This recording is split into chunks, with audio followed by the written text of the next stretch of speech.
Bab 201. Keuntungan memiliki Miao Ying sebagai partner adalah Zhao Yu tidak perlu menyetir sendiri.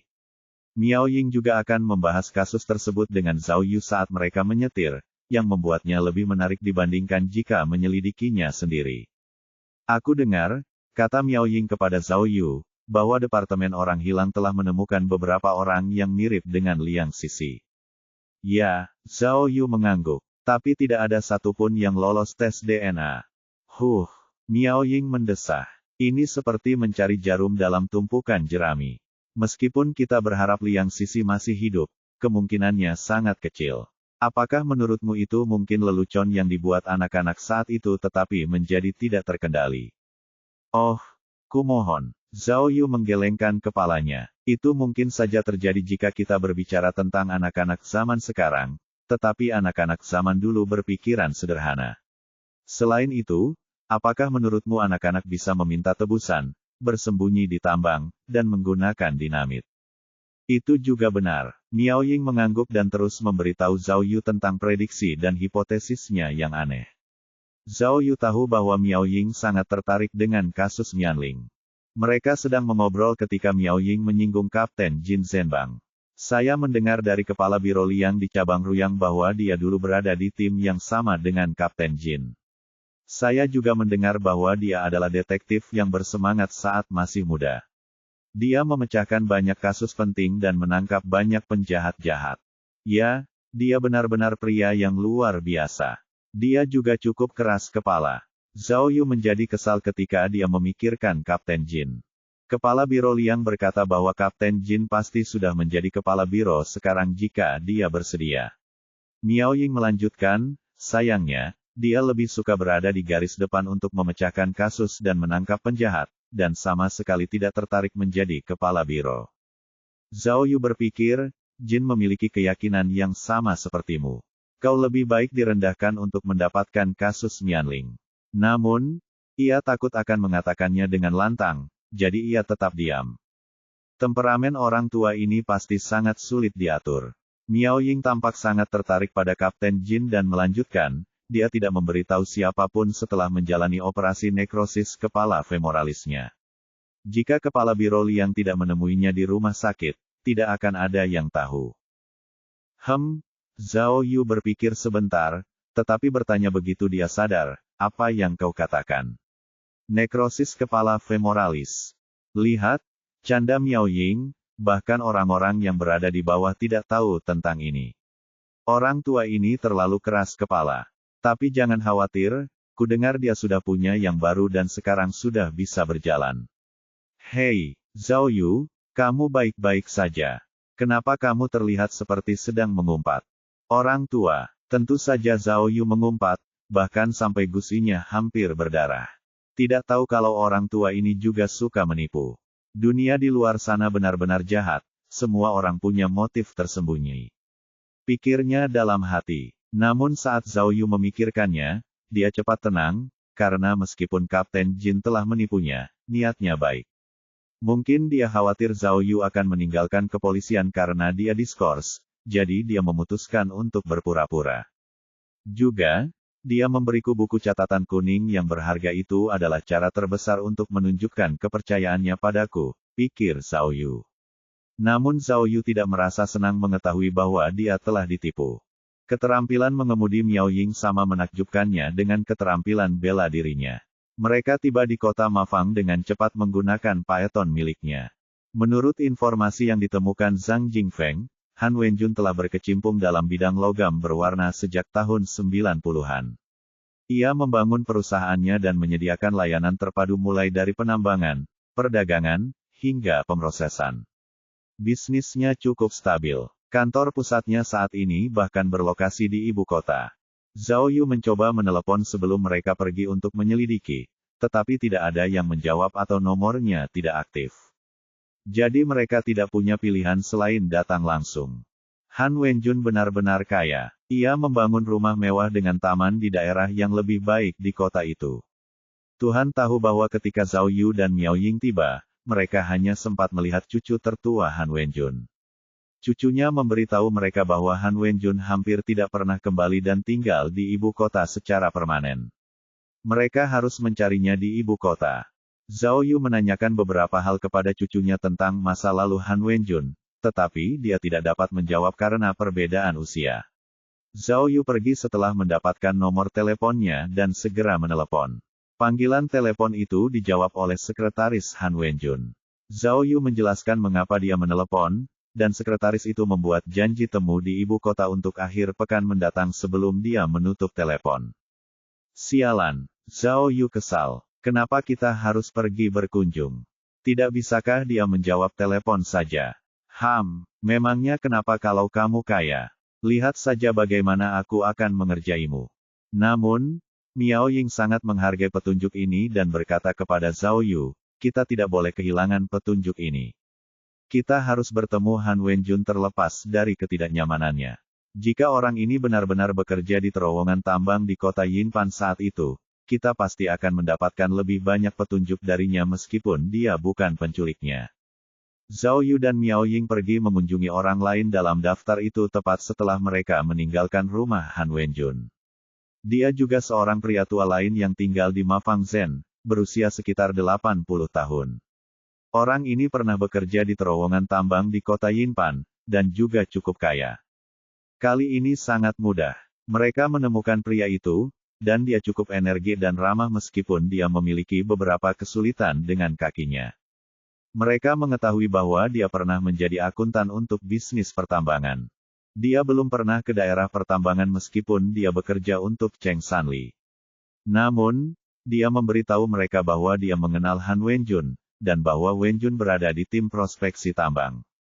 Dia bekerja di sana selama beberapa waktu ketika Cheng Sanli mengontrak terowongan tambang.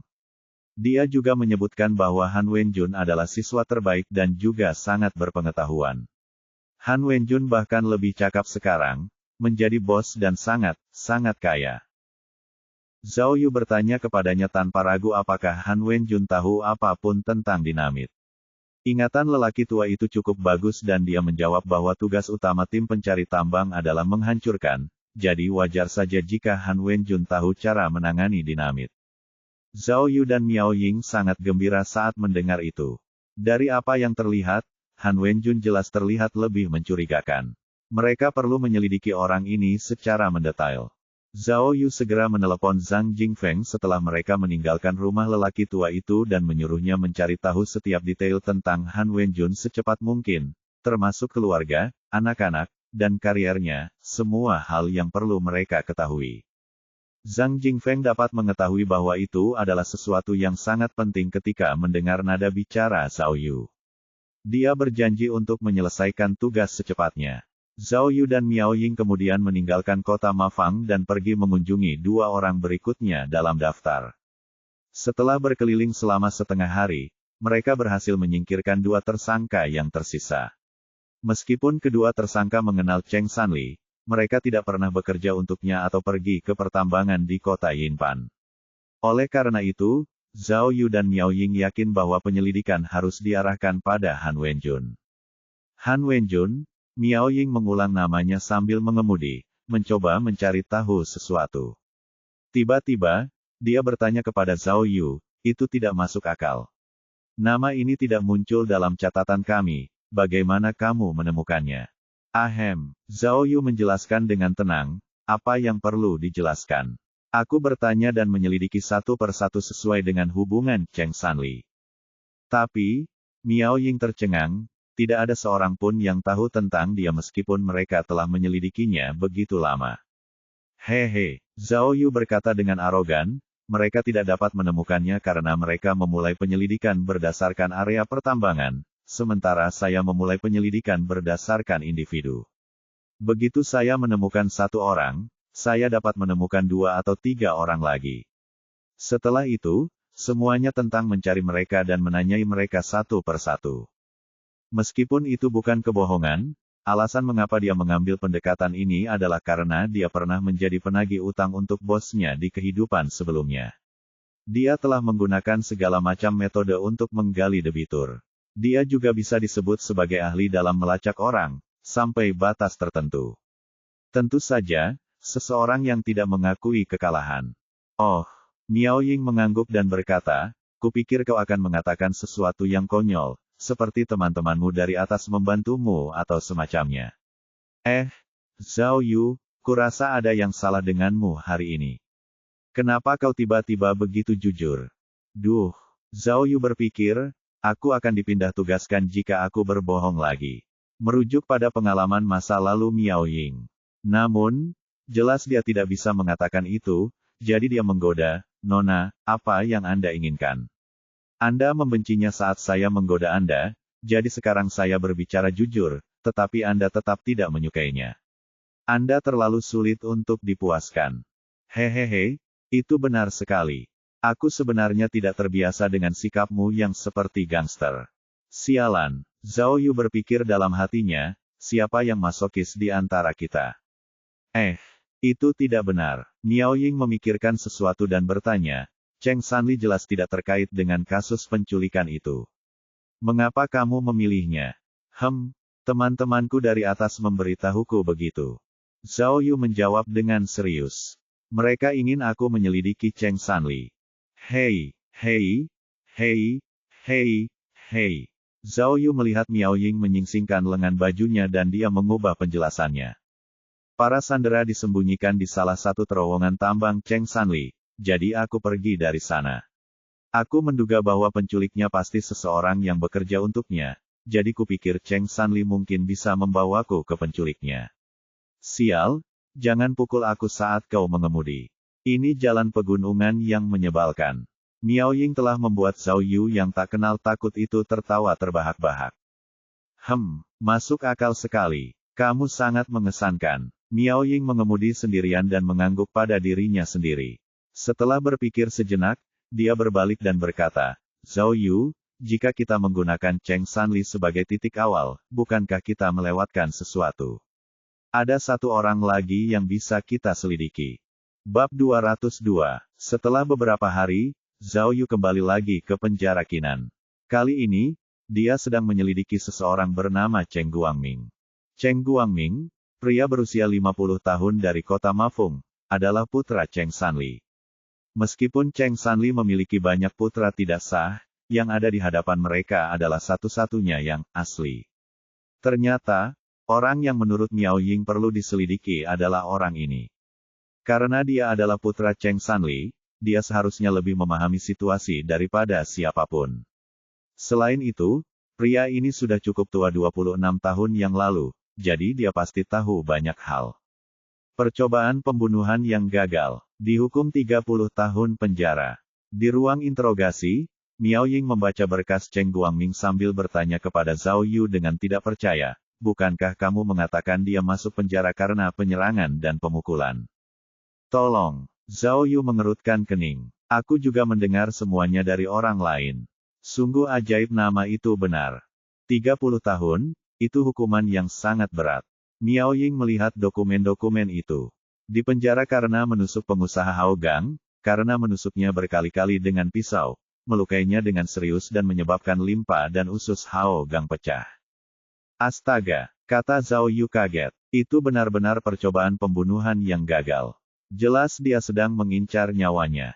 Di depan umum juga. Gila banget. Hei, tunggu, pengusaha Hao Gang. Kenapa nama itu terdengar familiar? Astaga, kamu masih belum tahu. Itu bos Rongtian Corporation. Miao Ying tertawa. Sekarang aku ingat kasus ini. Kurasa aku masih di sekolah menengah. Bos Rongtian ditikam. Berita itu menjadi berita utama di Qinsan. Rupanya, Hao Gang cukup beruntung, dia hampir mati.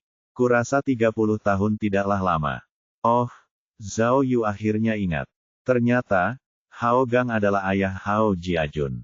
Aku tidak mengerti. Miao Ying menggelengkan kepalanya. Mengapa Cheng Guangming menusuk Hao Gang dengan pisau? Jelas dia mencoba untuk menjatuhkan Hao Gang bersamanya. Bukankah sudah jelas? Zhao Yu ingin mengucapkan kata, balas dendam, tetapi dengan suara pintu besi yang berdenting, Cheng Guangming dibawa keluar oleh sipir penjara. Zhao Yu terkejut, Cheng Guangming buta sebelah mata. Miao Ying juga sedikit terkejut dan segera memeriksa dokumen itu lagi. Ternyata, di tahun kedua di penjara, salah satu mata Cheng Guangming telah dibutakan oleh narapidana lain. Miao Ying segera memberi isyarat kepada Zhao Yu, dan Zhao Yu menyembunyikan senyumnya di balik tangannya. Jelas, mata Cheng Guangming tidak mengalami kecelakaan, tetapi ia telah dibutakan oleh seseorang yang disewa oleh Hao Gang. Rupanya, mereka berdua memiliki dendam yang cukup besar satu sama lain. Namun, Zhao Yu merasa bahwa terlepas dari dendam besar mereka berdua, hal itu tidak ada hubungannya dengan penyelidikannya terhadap kasus Mianling. Oleh karena itu, lebih baik langsung saja ke pokok permasalahan interogasinya. Begitu Cheng Guangming duduk di meja interogasi resmi dimulai. Topik interogasi utama Zhao Yu dan Miao Ying dimulai dengan area pertambangan di dekat kota Yinpan. Meskipun Cheng Guangming sangat kooperatif, tetapi karena dia hanyalah seorang anak manja yang kaya 30 tahun yang lalu, yang hanya tahu makan, berjudi, dan menikmati hidup, dia tidak pernah pergi ke daerah terowongan. Selain itu, karena Cheng Sanli sangat memanjakan Cheng Guangming, Cheng Sanli tidak menyebutkan apapun yang berhubungan dengan bisnis kepadanya, dia hanya tahu untuk memberi. Memberi lebih banyak uang. Jadi, setelah lama bertanya tanpa hasil, Cheng Guangming tidak hanya tidak tahu siapa yang bekerja untuk ayahnya, tetapi dia bahkan tidak mengenal Han Wenjun. Melihat interogasi berakhir tanpa hasil, Miao Ying tiba-tiba penasaran dan mulai bertanya tentang situasi penangkapan Cheng Guangming. Dia ingin tahu mengapa Cheng Guangming menikam Hao Gang. Namun saat dia menyinggungnya, wajah Cheng Guangming dipenuhi amarah. Dia berbicara dengan gelisah, "Hao Gang, bajingan jahat itu. Dialah yang menghancurkan keluargaku dan membawa mereka ke kematian." Rupanya, Cheng Sanli selalu hidup dengan baik di Qinsan, tetapi karena Hao Gang keluarganya hancur, dan hidupnya berakhir dengan tragis. Cheng Guangming berkata bahwa Hao Gang juga terjun ke dunia konstruksi untuk menindas keluarganya, dan Hao Gang menggunakan segala macam tipu daya. Terkadang, dia lebih suka kehilangan sejumlah besar uang dan mencuri pelanggan keluarga lain. Selain itu, Hao Gang memiliki pengaruh yang cukup besar, baik di depan umum maupun di dunia bawah, yang membuat Cheng Sanli terpojok, membuatnya akhirnya menutup usahanya. Jika itu hanya persaingan bisnis, itu tidak akan menjadi masalah besar, tetapi begitu Cheng Sanli kehilangan bisnisnya, Hao Gang tidak berhenti. Dia terus memasang segala macam jebakan untuk Cheng Sanli, lalu terus mengirim penagih utang untuk mengganggunya, menyerangnya, dan menghancurkan hartanya. Kemudian, yang lebih buruk, Hao Gang bahkan menyewa seseorang untuk memperkosa saudara perempuannya. Kemudian, ketika saudara perempuannya meninggal dalam kecelakaan mobil, situasinya juga sangat mencurigakan. Cheng Guangming juga mengatakan bahwa setelah apa yang terjadi pada saudara perempuannya, Cheng Sanli benar-benar ketakutan. Ia segera menghabiskan sisa kekayaannya dan mengirim Cheng Guangming keluar kota dan bersembunyi. Namun, tidak lama setelah Cheng Guangming meninggalkan Qinsan, ia menerima berita tragis bahwa ayahnya telah meninggal karena penyakit serius, dan ibunya telah gantung diri. Cheng Guangming tahu bahwa kehancuran dan kematian seluruh keluarganya sepenuhnya disebabkan oleh Hao Gang. Itulah yang mendorongnya melakukan pembunuhan, menikam Hao Gang di depan umum. Awalnya, dia ingin mati bersama Hao Gang, tetapi tanpa diduga, Hao Gang cukup beruntung dan tetap hidup. Tentu saja, Hao Gang tidak akan membiarkan ini terjadi. Tanpa menahan uang atau metode apapun, dia memastikan bahwa dia akan menerima hukuman berat, lalu menyewa seseorang untuk membutakannya. Setelah mendengar semuanya, Zhao Yu dan Miao Ying tidak dapat menahan diri untuk tidak saling memandang. Ternyata ada cerita seperti itu di balik situasi ini. Benar, Miao Ying menundukkan kepalanya dan berbisik kepada Zhao Yu, "Aku sudah mendengar bahwa Hao Gang adalah seorang pengusaha yang agak ekstrim, menggunakan beberapa metode yang tidak sedap dipandang dengan para pesaingnya. Orang ini benar-benar berpengaruh, ditambah dengan hubungannya yang erat dengan pemerintah, tidak ada seorang pun yang bisa menyentuhnya selama bertahun-tahun ini." Oh, Zhao Yu tersenyum lembut, berpikir dalam hati, itu tidak 100% benar. Sungguh kebetulan bahwa kerjasama yang sedang diselidiki Su yang saat ini memiliki nama Rongtian Corporation. Hehehe, mereka mungkin baik-baik saja sekarang, tapi mereka harus berhati-hati, pikir Zhao Yu. Tapi, Namun, Miao Ying segera berpikir keras dan bertanya dengan bingung, aneh juga. Persaingan bisnis memang bisa dimengerti, tapi memperkosa wanita, membuat keluarga terpojok, ini jelas semacam dendam pribadi. Setelah berpikir sejauh itu, Miao Ying segera bertanya kepada Cheng Guangming, jika apa yang kamu katakan itu benar, dan Hao Gang sangat menentang keluargamu, apakah ayahmu menyinggung perasaannya? Apakah mereka memiliki semacam konflik? Ini, kurasa, tidak. Cheng Guangming mencoba mengingat. Kurasa aku tidak pernah mendengar tentang orang ini dari ayahku. Konflik macam apa yang mungkin terjadi? Kalaupun ada, bukankah itu terlalu ekstrim?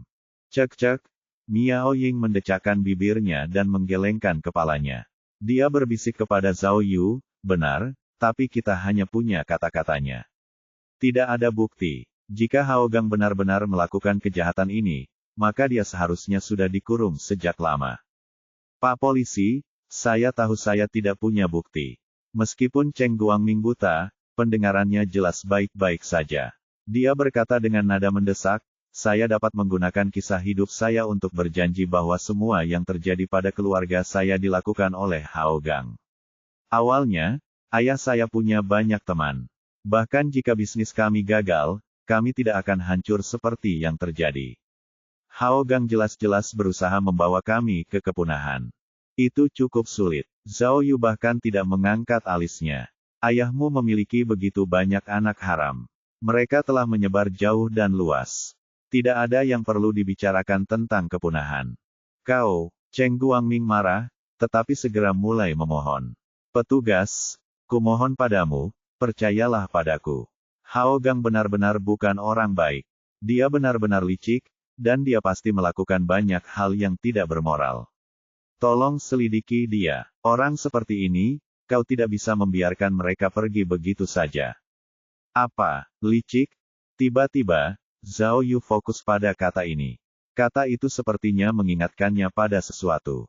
Jika Hao Gang benar-benar seperti yang dikatakan Cheng Guangming, begitu jahat dan licik, maka mungkinkah ada kemungkinan lain? Tiba-tiba, Zhao Yu seperti dirasuki oleh sebuah ide. Dia langsung bertanya, Cheng Guangming, aku ingin bertanya padamu, kapan Hao Gang tiba-tiba menjadi kaya? Ketika dia menjadi kaya, apakah itu, agak tiba-tiba? Bab 203. Dia membuat dirinya merinding karena menanyakan pertanyaan itu. Miao Ying langsung mengerti saat itu juga dan menatap Zhao Yu.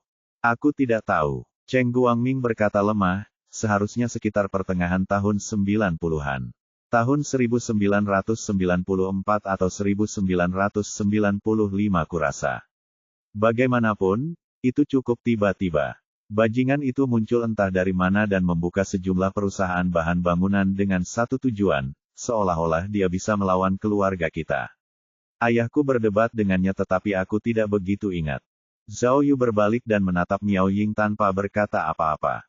Mereka tampaknya berkomunikasi dengan gelombang otak mereka.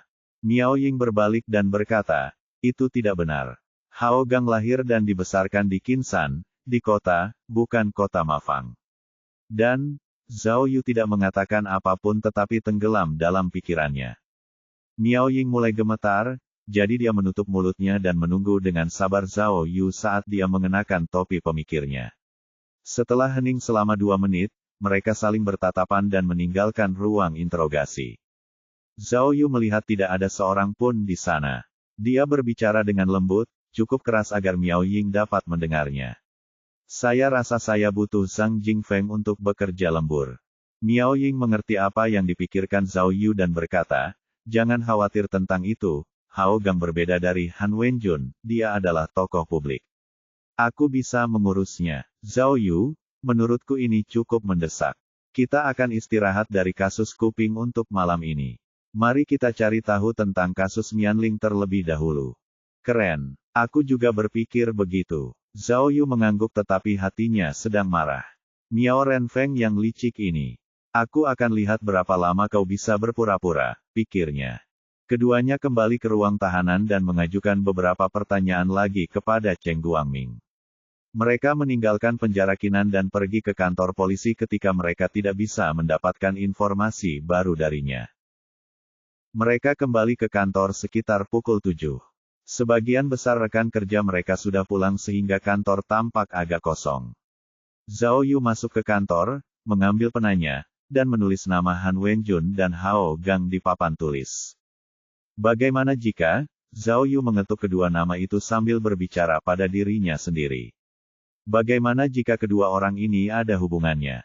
Itu akan menarik. Kita perlu menyelidikinya lagi. Sementara Zhao Yu berbicara, Miao Ying sudah mendapatkan resume Hao Gang. Hao Gang adalah yang disebut Michael Jordan di dunia bisnis Kinsan. Siapapun dapat dengan mudah mendapatkan informasinya dengan pencarian cepat di internet. Keduanya terkejut hanya dengan sekilas melihat resumenya. Resume tersebut menyebutkan bahwa ia pernah bertugas di militer, dan ia juga pernah bekerja sebagai polisi saat demobilisasi, tetapi ia kemudian memulai bisnisnya sendiri. Ia memulai usahanya di bidang bahan bangunan, kemudian beralih ke eksplorasi properti, bisnis ekspor, lalu logistik, dan ia berhasil dalam segala hal. Hao Gang mendirikan Rongtian Corporation, yang merupakan perusahaan pelopor di Kinsan dan dianggap sebagai salah satu yang paling elit di negara tersebut. Dia anggota militer dan polisi. Itu membuatnya sangat mencurigakan. Miao Ying berpikir bahwa meskipun polisi berbeda dengan detektif polisi, karena berada dalam sistem yang sama, dia mungkin bisa mengerti bagaimana detektif menangani kasus. Zhao Yu melihat kronologi di resumenya. Di sana tertulis bahwa Hao Gang memperoleh kekayaan di tahun 90-an dan mendirikan Jin Yang Building Material Co. pada tahun 1996. Sejak saat itu, ia menjalani kehidupan yang glamor. 1996, 5 tahun setelah kasus Mianling. Dari mana modal yang diperoleh Hao Gang untuk memulai bisnisnya? Zhang Jingfeng, Liang Huan, Li Beini bersama rekan-rekan dari tim B, seperti Zhang Yaohui dan Lan Bo, datang ke kantor untuk berdiskusi. Mereka adalah orang-orang yang diminta bantuan oleh Zhao Yu. Ia tahu bahwa saat ini adalah waktu yang krusial untuk kasus Mianling, dan tidak mungkin baginya dan Miao Ying untuk menangani sendiri banyaknya pekerjaan. Terlebih lagi, mereka adalah sahabat Zhao Yu dan semuanya tahu betapa pentingnya kasus Mianling. Tidak ada yang menolak permintaan Zhao Yu, dan mereka semua tiba di kantor tepat waktu untuk menyelidiki bersama Zhao Yu. Dalam kasus besar, biasanya mereka melapor kepada atasan ketika menemukan petunjuk penting, namun, Zhao Yu tidak memberitahu Kapten Liu Changhu, Mao Wei, atau Peng Xin. Apa yang terjadi antara dirinya dan Liu Changhu tidak penting, tetapi ia merasakan perubahan mendadak dalam suasana di tim A sejak kembalinya Mao Wei. Meskipun Mao Wei sangat baik kepada semua orang, dia agak keras kepala dalam hal mendelegasikan tugas dan memutuskan pendekatan investigasi. Dia tidak menerima saran apapun terkait kasus tersebut. Zhao Yu takut bahwa dia akan mencoba mengambil alih investigasi setelah Zhao Yu memberitahu dia apa yang telah dia temukan, yang mungkin akan mempersulit strategi investigasi Zhao Yu. Bagaimanapun, dia tidak takut dengan tuduhan Liu Changhu dan Mao Wei karena dia bersama Miao Ying. Yang paling dia inginkan adalah membuat Miao Ying marah. Zhao Yu adalah satu-satunya orang yang tahu latar belakang Miao Ying. Jika dia berada di pihak yang sama dengan polisi wanita yang kejam ini, dia tidak perlu khawatir atau takut. Miao Ying juga tidak tampak berencana untuk melapor kepada atasannya. Dia sibuk mendelegasikan tugas kepada semua orang. Tampaknya dia tidak ingin diganggu oleh mereka, dan hanya ingin fokus pada penyelidikan. Karena Miao Ying adalah pemimpin tim B, dia memiliki peringkat tertinggi, jadi semua orang bekerja di bawah bimbingannya. Tugasnya berpusat pada Han Wenjun dan Hao Gang. Menyelidiki Han Wenjun adalah hal yang wajar, tetapi mereka terkejut ketika mendengar tentang keterlibatan Hao Gang dalam kasus Mianling. Akan menjadi berita utama di seluruh negeri jika seorang pengusaha kaya dan terkenal kebetulan menjadi penculik dalam kasus yang sudah lama tertunda ini. Pada saat itu, Zhao Yu sudah dalam mode kerjanya sendiri. Dia terus menambahkan informasi baru di papan tulis. Dia menambahkan apapun yang ada di pikirannya dan menghapus hal-hal yang tidak berhasil. Dia telah mengisi 2 papan tulis dalam waktu 2 jam. Miao Ying merasa aneh saat melihat Zhao Yu menaruh perhatian penuh pada pekerjaannya. Mereka pernah bekerja sama dalam kasus Jian Wenli, tetapi dia tidak pernah seserius dan secermat ini. Oh, Miao Ying tampaknya memahami sesuatu. Tidak heran si brengsek Zhao Yu ini bisa menutup begitu banyak kasus. Dia punya caranya sendiri untuk menyelesaikan ini. Wah, aku tidak tahu bahwa bajingan ini begitu gigih meskipun mulutnya sangat kotor. Li Bei ini membawakan Zhao Yu kopi yang baru diseduh dan mengatakan kepadanya bahwa dia menambahkan 2 kantong gula saat dia bekerja. Zhao Yu mengambil kopi itu dan mengucapkan terima kasih kepadanya. Lalu dia meletakkan kopi itu di sebelahnya. Dia mendongak untuk membaca apa yang telah dia tulis di papan tulis dan menyaringnya dalam benaknya. Ketika menelusuri kasus tersebut, Zhao Yu merasakan sesuatu yang familiar, seolah-olah baru terjadi kemarin. Sejak saat ia menemukan uang tebusan di terowongan, hingga ditemukannya setiap petunjuk dalam kasus Mianling, semuanya menjadi semakin rumit. Kasus yang sudah berlangsung selama 26 tahun ini tampaknya memiliki banyak sisi yang tidak dapat dijelaskan. Bagaimana para penculik mengambil uang tebusan? Mengapa mereka membunuh para sandera?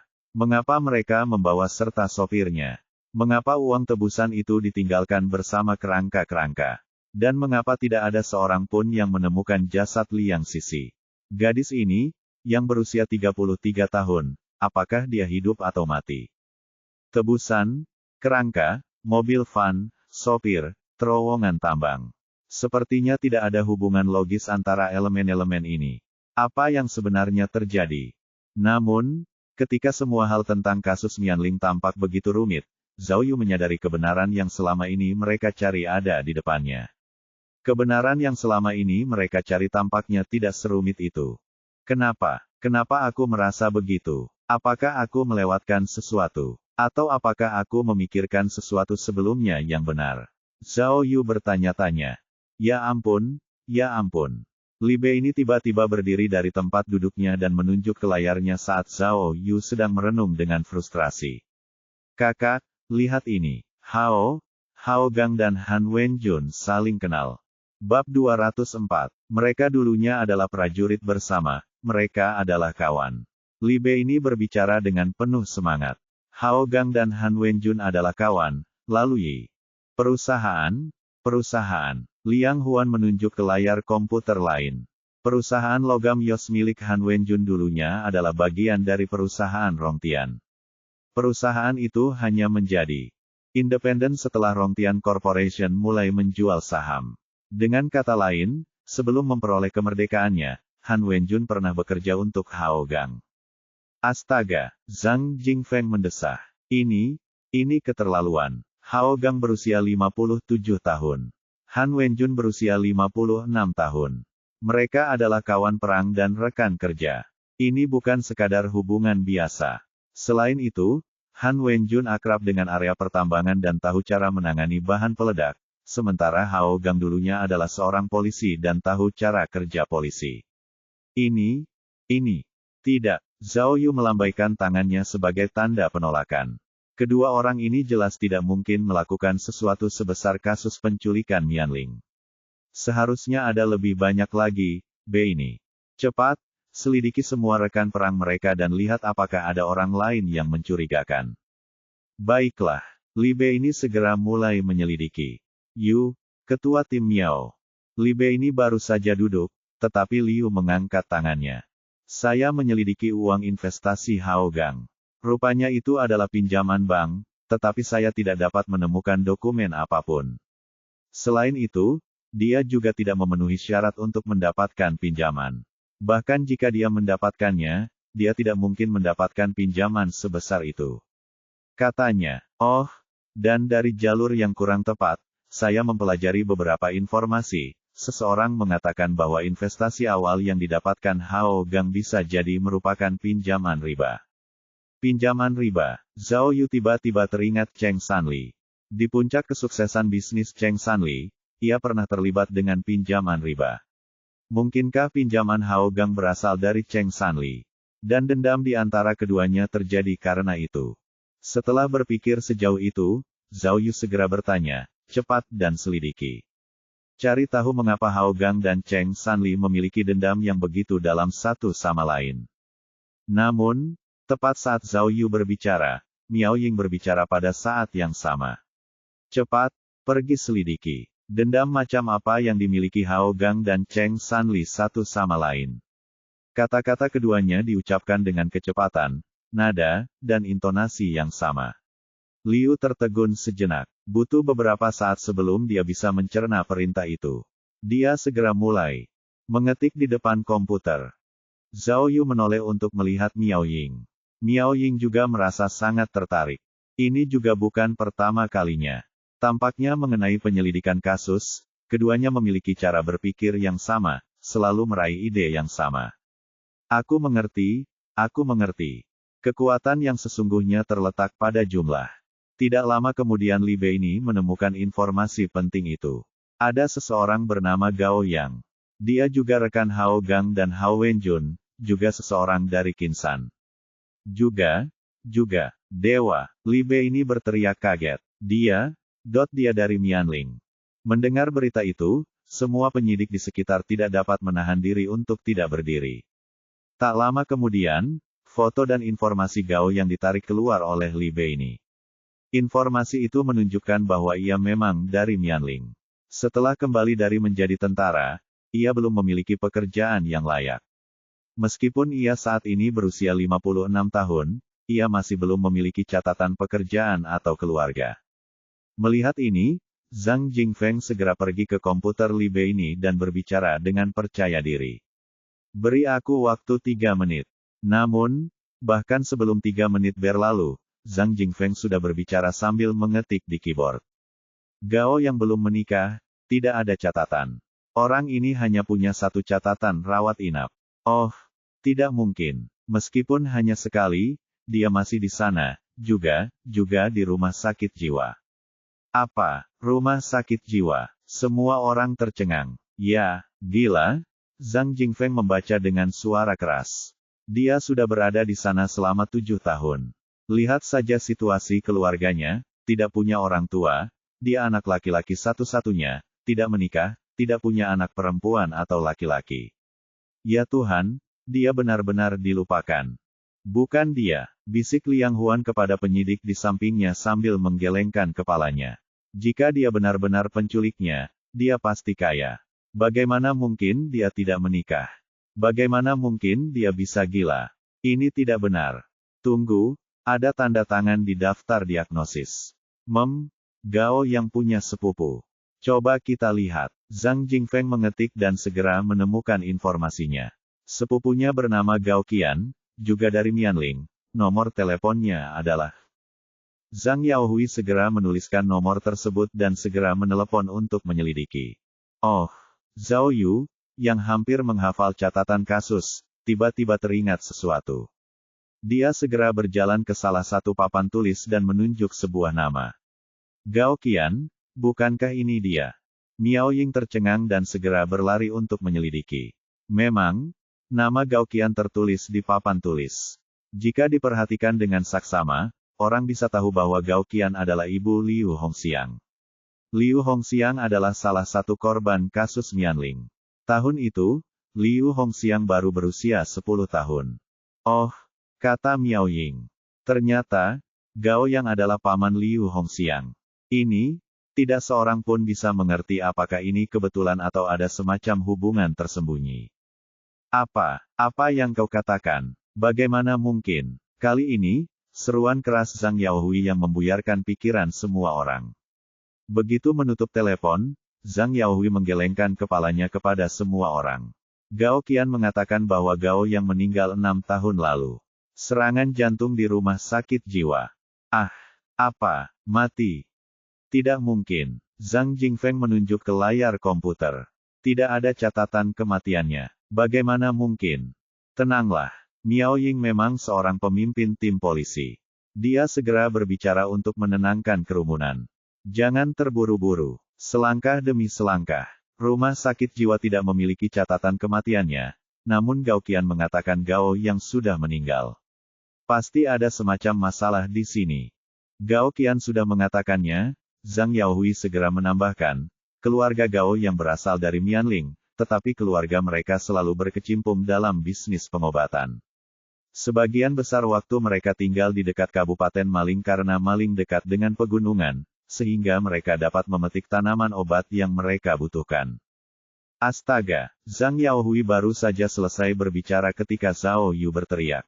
Dia mengusap kepalanya yang botak, lalu segera menuju ke papan tulis lain dan menunjuk sesuatu. Lihat, ini maling, ini tebing tempat para penculik mengambil uang. Wow, ketika semua orang mendengarnya, semua penyelidik merasa bulu kuduk mereka berdiri tegak saat mereka melihat, tercengang. Ketiganya cocok. Mulut Miao Ying ternganga karena terkejut saat berbicara. Gao yang mengenal daerah itu untuk mendapatkan uang tebusan agar mereka bisa melarikan diri. Han Wenjun mengenal gua itu dan tahu cara bekerja dengan bahan peledak. Hao Gang dulunya adalah seorang polisi dan tahu cara kerja kepolisian sehingga dia bisa mengeluarkan alat penyadap. Ketiganya adalah kawan perang, usia mereka sama, identitas mereka sama, jenis kelamin mereka sama, jenis kelamin mereka. Ketua tim Miao, tanya Liu, Gao yang adalah paman Liu Hongxiang. Mengapa dia menculik keponakannya sendiri, dan bahkan membunuhnya? Bukankah itu terlalu kejam? Kenapa tidak? Liang Huan segera membalas. Kalau tidak, bagaimana Gao yang bisa menjadi gila? Tapi, bukankah itu aneh?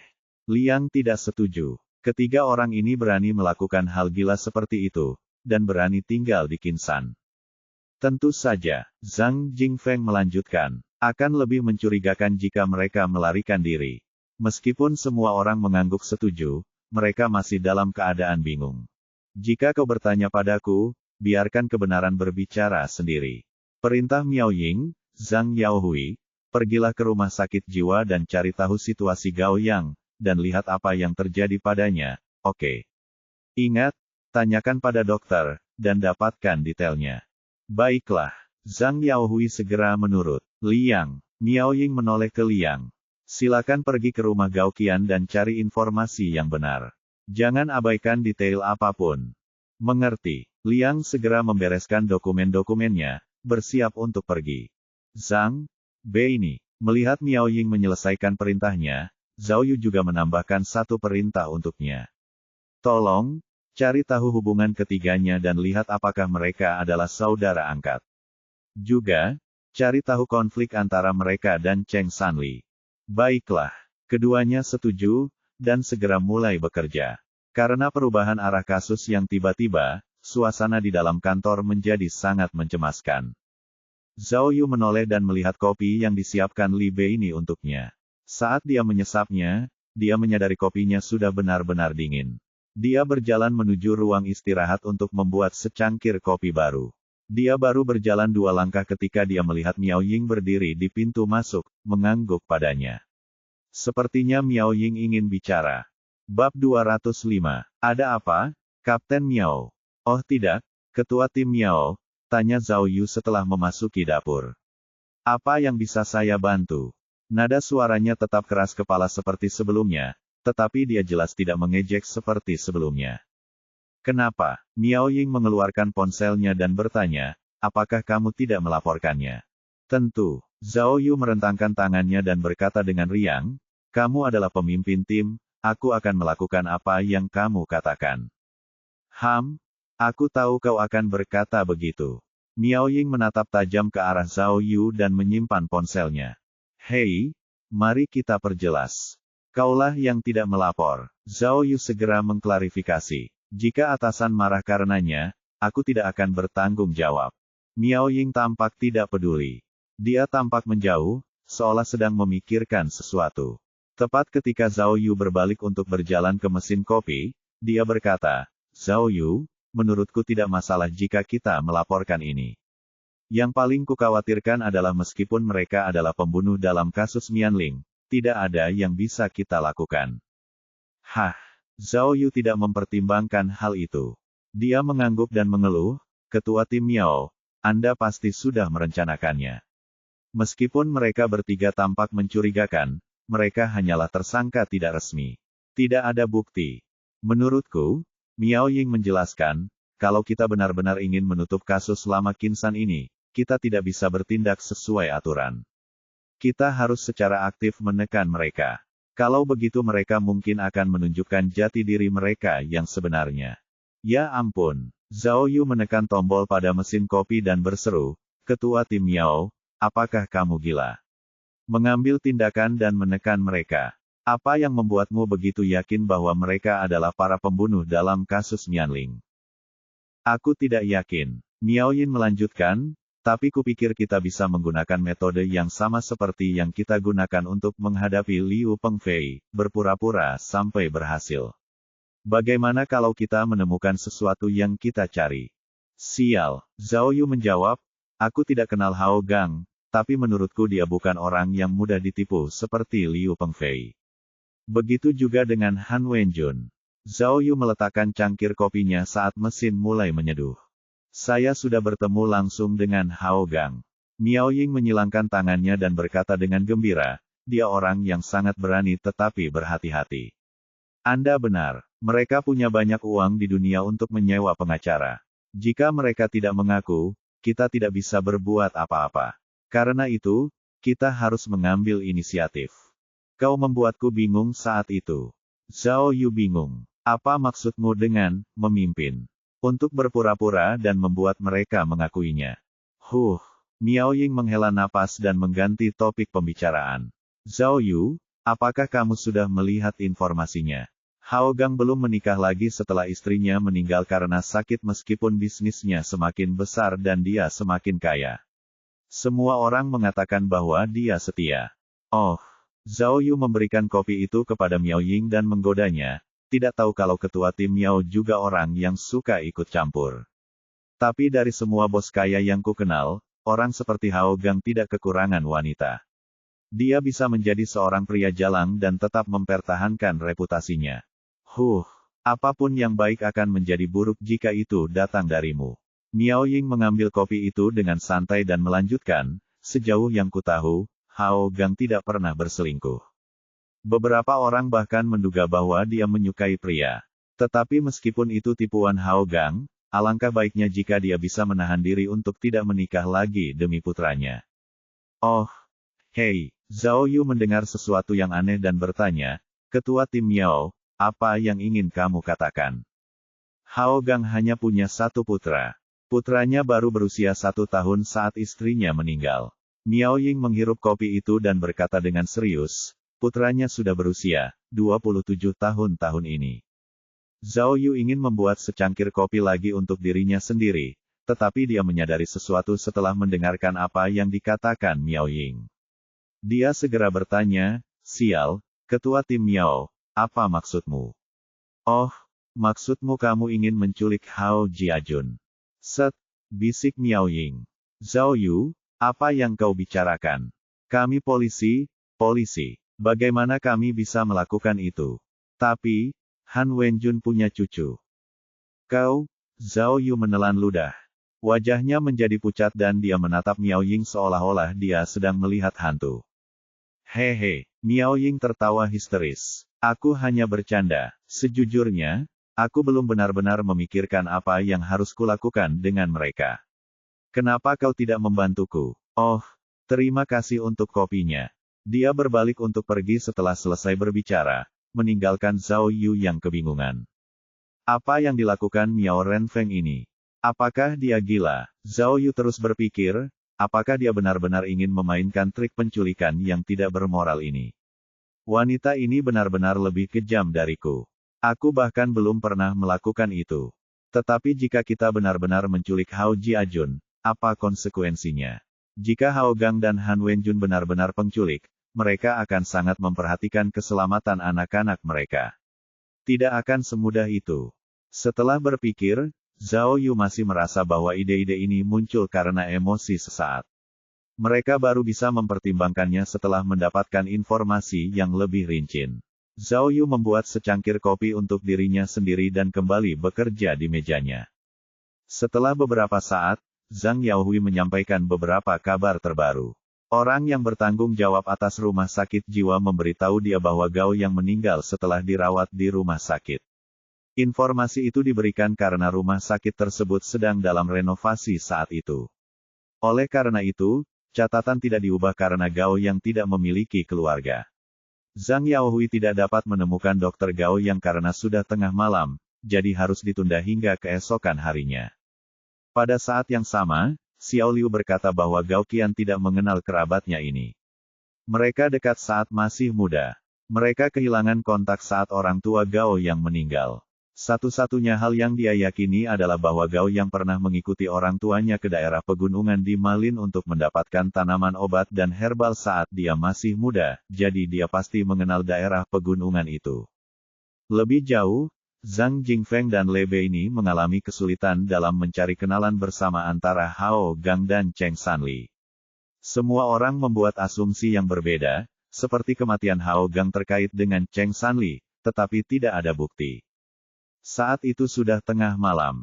Zhao Yu melihat jam tangannya. Saat itu sudah pukul 2:30.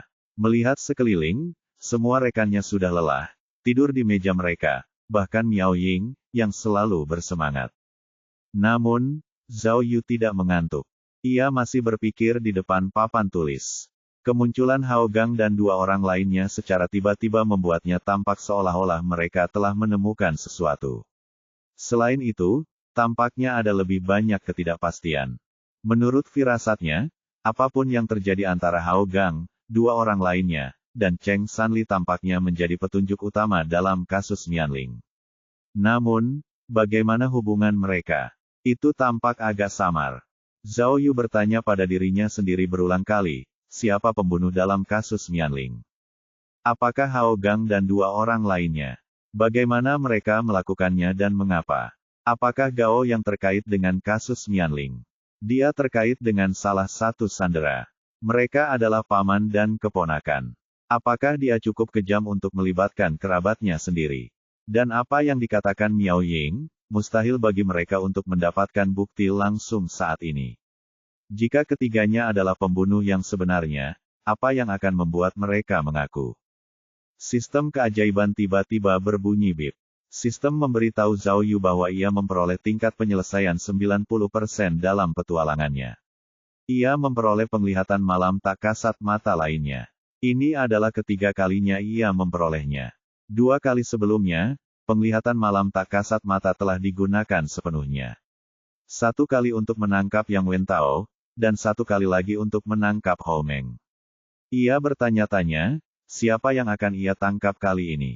Sistem berakhir sangat larut kali ini.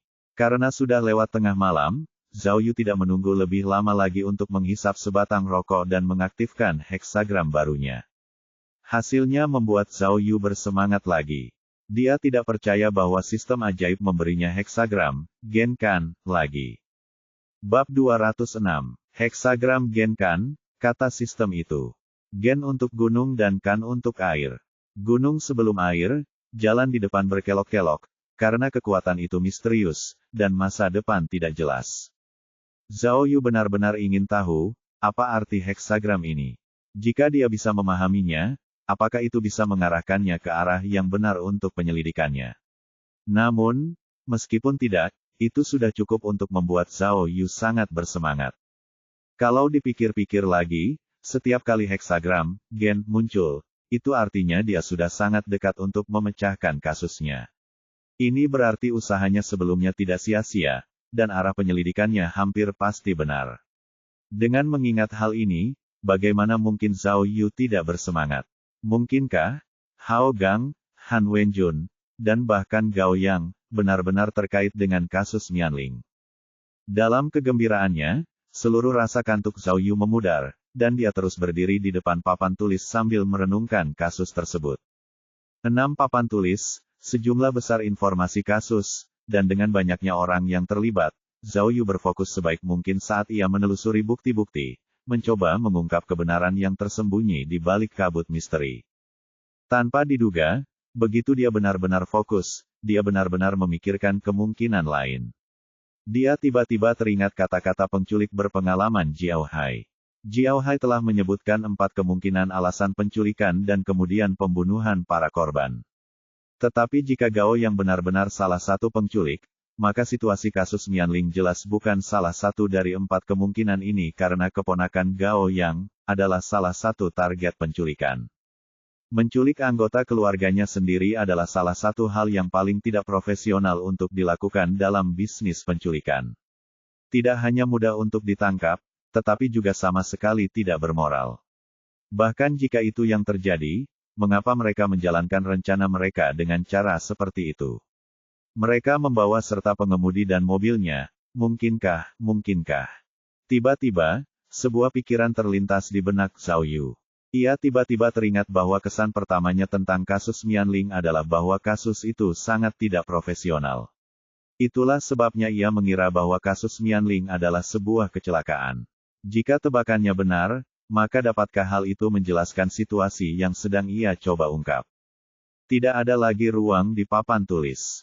Zhao Yu hanya bisa mengambil pena dan mulai menggambar di buku catatannya. Mungkinkah ada alasan kelima untuk membunuh korban penculikan? Mempertimbangkan rencana Hao Gang dan dua lainnya, mungkin mereka awalnya hanya bermaksud merampok, atau mengincar mobil. Namun begitu mereka menurunkan van kecil Niu Wei Guang, mereka tiba-tiba menyadari bahwa mobil itu penuh dengan siswa, dan keponakan Gao yang duduk di dalam mobil.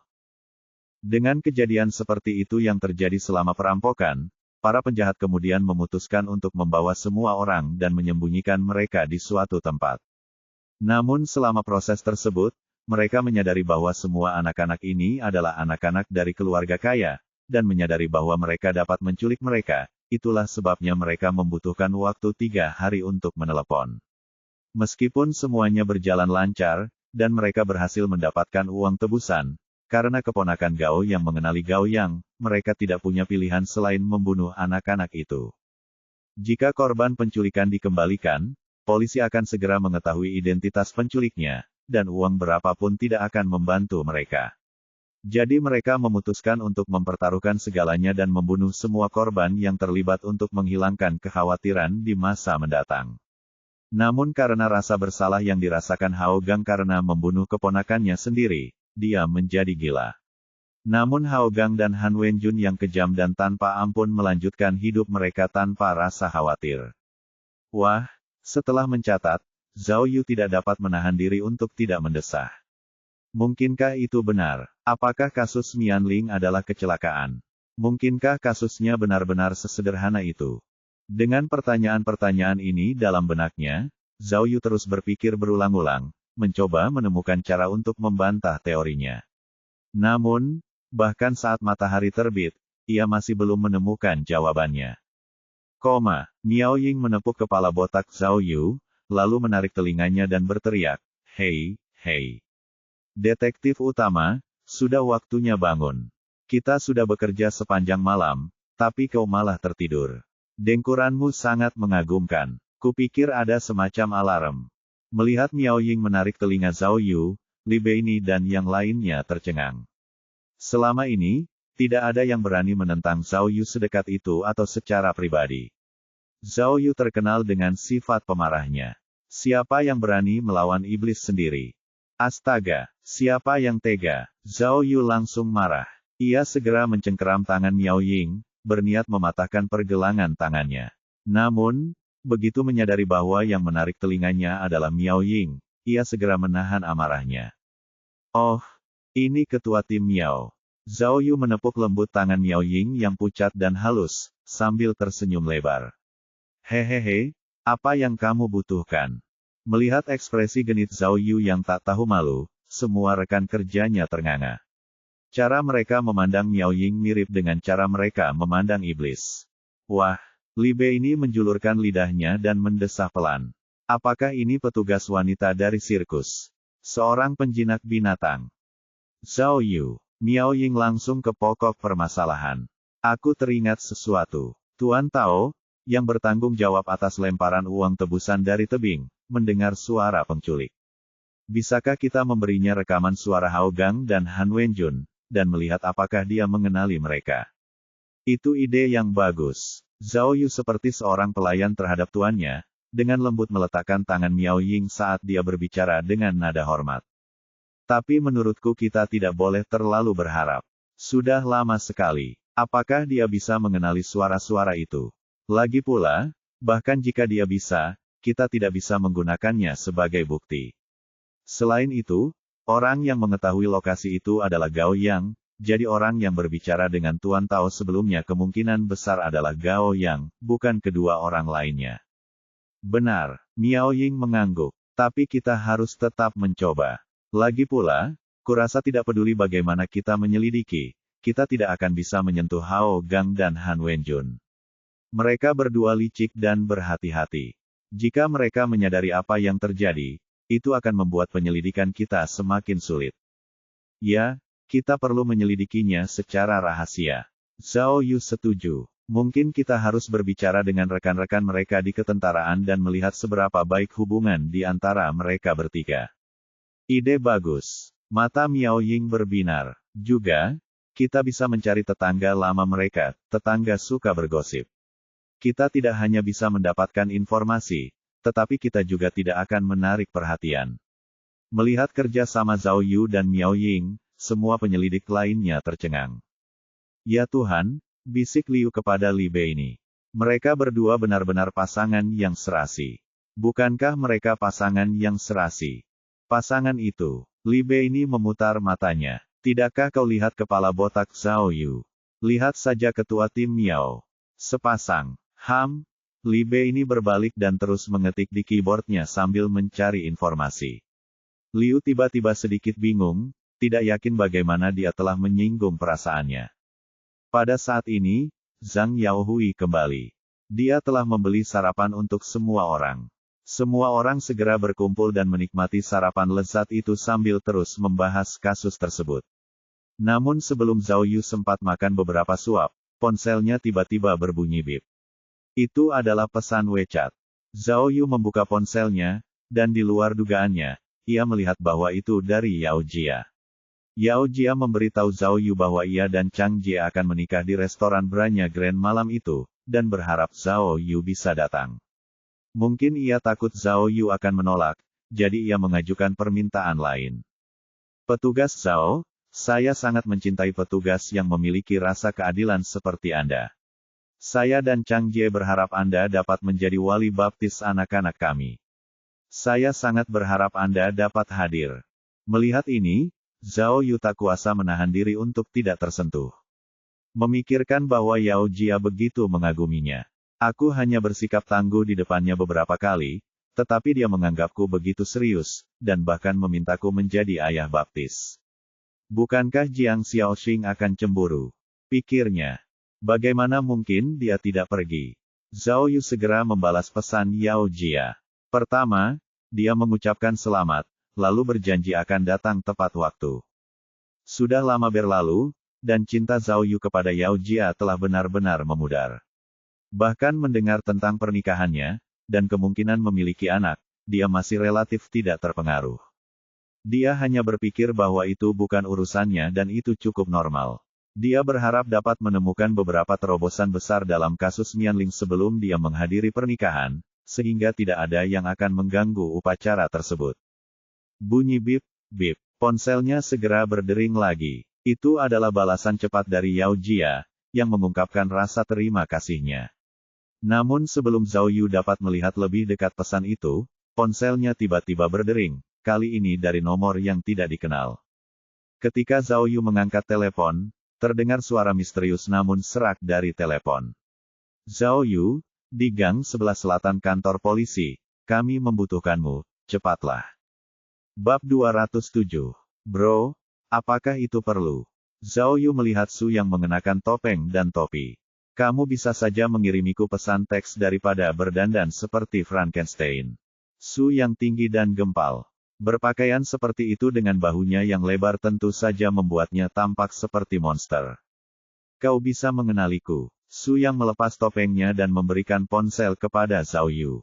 Zhao Yu merinding saat melihat ponsel itu. Su yang memberinya ponsel yang ditujukan untuk para manula. Apa-apaan ini? Miao Ying dulu memberiku telepon mainan, dan sekarang aku mendapatkan telepon untuk orang tua. Pikir Zhao Yu. Kita akan terus berhubungan di masa mendatang. Aku sudah menyimpan nomor telepon baruku di sini. Su yang mengumumkan. Aku khawatir telepon kita disadap. Zhao Yu tertawa. Bagus sekali. Bersatu untuk menipuku. Kalau saja aku punya lebih dari satu penyadap tak kasat mata dan kamera, aku akan menggunakannya padamu sekarang juga. Pikirnya. Simpan saja. Alat ini mencegah penyadapan melalui kode jaringan aman. Sangat mahal. Su yang menjelaskan. Alat ini juga melacak lokasi Anda saat ini. Simpanlah alat ini setiap saat. Fiuh. Zhao Yu mengepalkan tangannya begitu erat hingga retak. Ia merasa ingin melempar ponsel jelek itu ke wajah Su Yang. Zhao Yu, tugasmu ada di sini. Su Yang memberitahunya secara misterius. Targetmu adalah perusahaan teknologi Tianlong. Kamu hanya perlu melakukan apa yang kamu kuasai, yaitu membuat kekacauan. Permisi, Ketua Su. Zhao Yu mengembalikan ponselnya dan menjawab, apakah Anda tahu tentang kasus Mianling?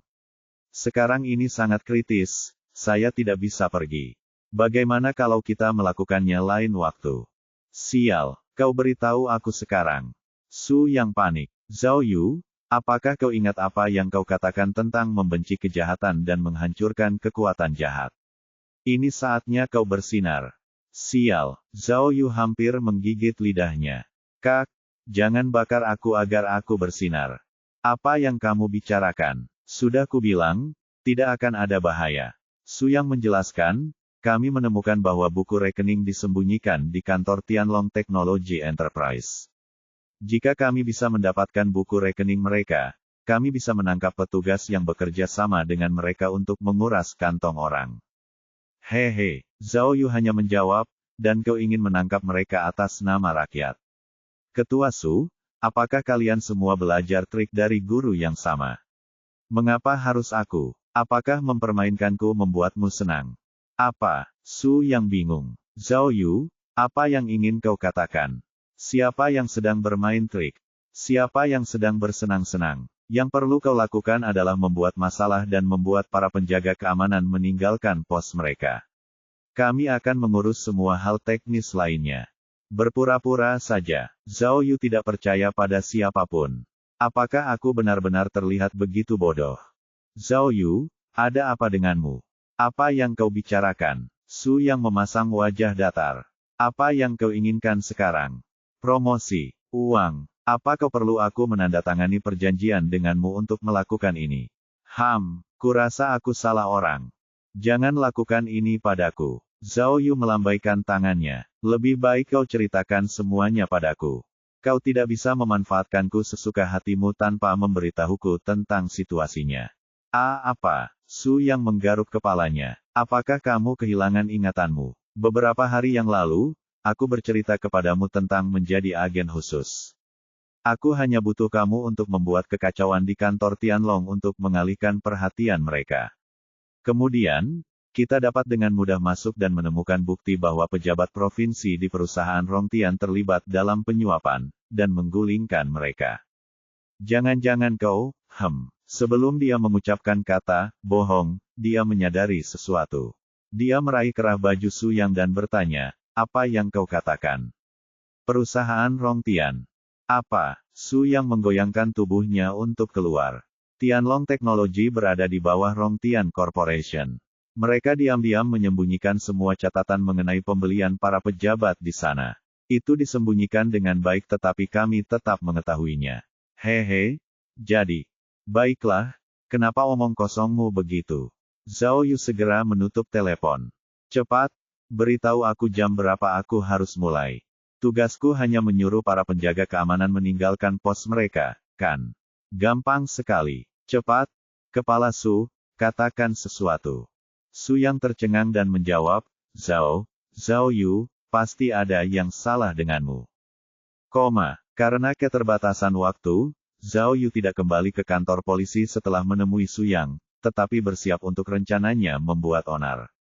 Meskipun Zhao Yu tidak yakin bagaimana keadaannya, ia tahu bahwa begitu Rongtian Corporation diselidiki, dalam kekacauan, atau bahkan ditutup, akan bermanfaat baginya untuk menyelidiki Haogang. Jadi, ia harus mengambil tugas untuk memberi Tianlong Technology kesulitan apapun.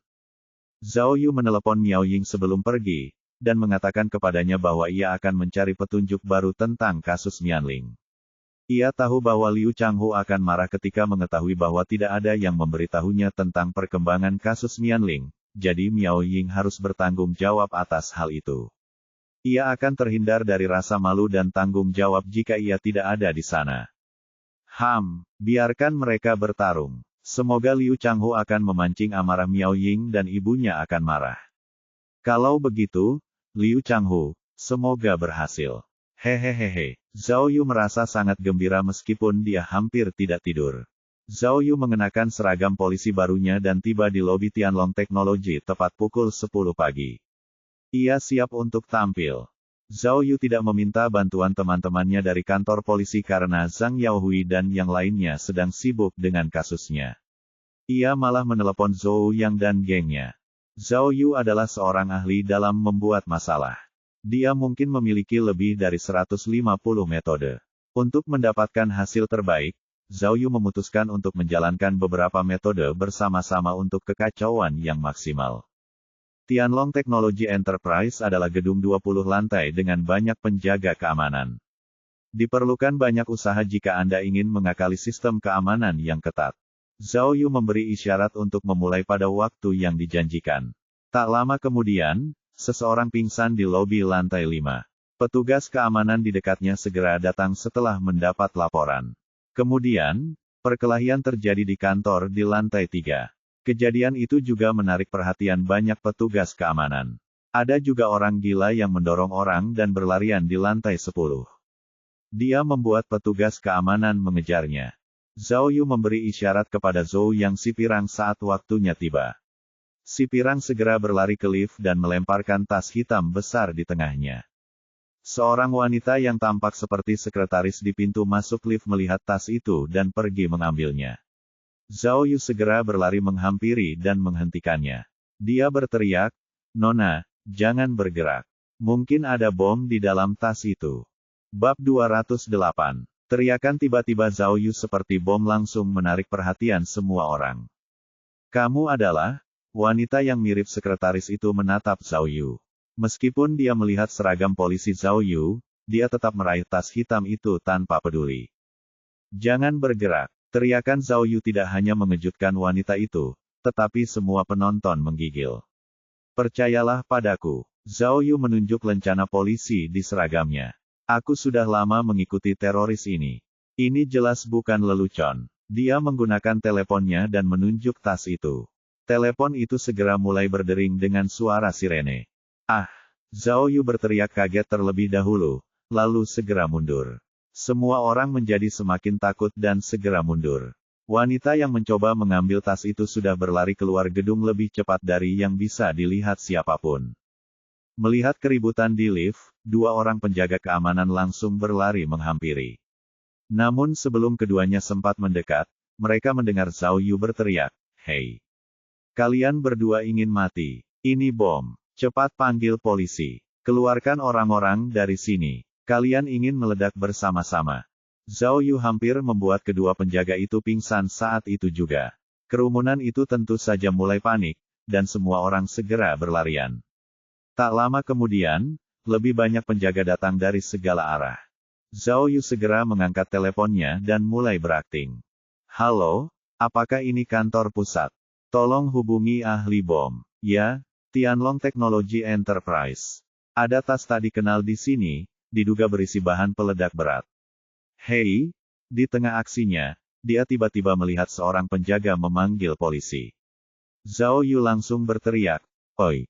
Apa kalian gila? Tidakkah kalian lihat aku sudah berbicara dengan polisi? Apa yang kalian semua lakukan? Bahkan tidak membunyikan alarm polisi. Jika bom ini benar-benar meledak, kalian semua punya tanggung jawab hukum." Oh.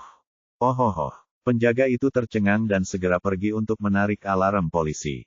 "Kalian semua, jangan hanya berdiri di sana." Zhao Yu segera memerintahkan yang lainnya. "Tidakkah kalian lihat ada bom di dalam lift? Mengapa kalian tidak pergi dan mematikannya?" "Hei, tunggu." Melihat bahwa para penjaga benar-benar akan mematikan lift, dia segera memanggil mereka kembali. Tidak, masih ada orang di dalam lift. Pergi dan bersihkan semua orang terlebih dahulu. Setelah kalian membersihkan semua orang, matikan lift. Jangan berkumpul di sini, cari jalan keluar lain. Cepat. Semua penjaga bertindak kacau, dan segera mengikuti perintah Zhao Yu dan berlari menuju tangga. Zhao Yu segera menoleh ke beberapa penjaga yang lebih tua. "Sejauh yang aku tahu, bom itu bisa diaktifkan dengan sentuhan, dan juga dari jarak jauh.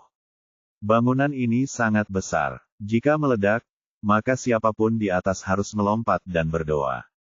Kalian cepatlah dan panggil para pekerja yang mengawasi kamera pengawas, dan mereka yang menjaga mesin-mesin. Suruh mereka untuk cepat-cepat lari. Oh, oke. Pada titik ini, apapun yang dikatakan Zhao Yu adalah kebenaran. Penjaga itu segera mulai menelepon. Masih ada satu penjaga lagi di samping Zhao Yu. Bagaimana dengan para petinggi? Mereka sedang mengadakan pertemuan di sana. Jangan khawatir tentang para petinggi. Jangan khawatir. Para petinggi mendapatkan informasi lebih cepat daripada siapapun. Jika terjadi sesuatu, mereka pasti akan keluar sebelum para pekerja. Ah, benarkah? Penjaga itu benar-benar tercengang dan hanya bisa menyaksikan kekacauan itu. Alarm polisi segera berbunyi. Orang-orang yang sudah tahu tentang bom itu berhamburan menuju pintu keluar. Para penjaga cukup patuh. Meskipun tahu bom dapat meledak kapan saja, mereka tetap berdiri di pintu berbagai pintu keluar, membantu mengatur kerumunan dan mencegah terjadinya penyerbuan. Setidaknya ini adalah perusahaan teknologi, jadi tidak banyak orang yang bekerja, dan semua orang terdidik. Meskipun terburu-buru, tidak ada yang panik. Evakuasi berlangsung cukup tertib. Namun, saat orang-orang sedang mengungsi, sebuah kecelakaan terjadi. Ketika kelompok terakhir turun dari lift, seorang anak tanpa pengawasan tiba-tiba berjalan menuju tas misterius itu, dan bahkan mengulurkan tangannya untuk mengambilnya. Ah! Saat penjaga dan Zhao Yu melihatnya, semuanya sudah terlambat. Namun dalam situasi yang mengerikan itu, tiba-tiba seseorang berlari keluar dari belakang bocah itu, dan memeluk bocah itu. Orang itu berlari keluar dengan sangat cepat. Keduanya terbang di udara hampir sejajar dengan tanah. Saat mereka mendarat, untuk menghindari melukai bocah itu, pria itu jatuh ke tanah, memeluk bocah itu erat-erat. Bam! Sebuah ponsel putih terbang cukup jauh, mendarat tepat di kaki Zhao Yu. Zhao Yu mengangkat ponsel itu dan akhirnya mengenali pria itu. Pria yang mempertaruhkan nyawanya untuk menyelamatkan bocah itu adalah Hao Jiajun, anak manja yang kaya. Ponsel itu juga miliknya, tetapi karena pendaratan yang kasar, ponsel itu terbang cukup jauh. Presiden Hao, itu, penjaga tua itu segera bergegas untuk menepuk-nepuk yang lain dan bertanya dengan lembut, apakah Anda baik-baik saja? Presiden Hao, apakah Anda baik-baik saja? Kemarilah, ada bom. Tidak masalah, tidak masalah. Hao Jiajun melambaikan tangannya sambil berdiri dan segera bertanya kepada bocah yang pucat karena ketakutan itu, Nak, kamu baik-baik saja? Anak laki-laki itu menggelengkan kepalanya karena terkejut, lalu ayah anak laki-laki itu tiba-tiba muncul entah dari mana. Ia menggendong anak laki-laki itu di tangannya dan segera membungkuk kepada Hao Jiajun, mengucapkan terima kasih yang tak henti-hentinya. Cepat, Hao Jiajun melambaikan tangannya. Tidak ada waktu untuk bicara, pergi. Ayah anak laki-laki itu kemudian dengan cepat memegang tangan anak laki-laki itu dan meninggalkan tempat itu. Hao Jiajun tahu bahwa ponselnya hilang, dan segera menundukkan kepalanya, mencarinya.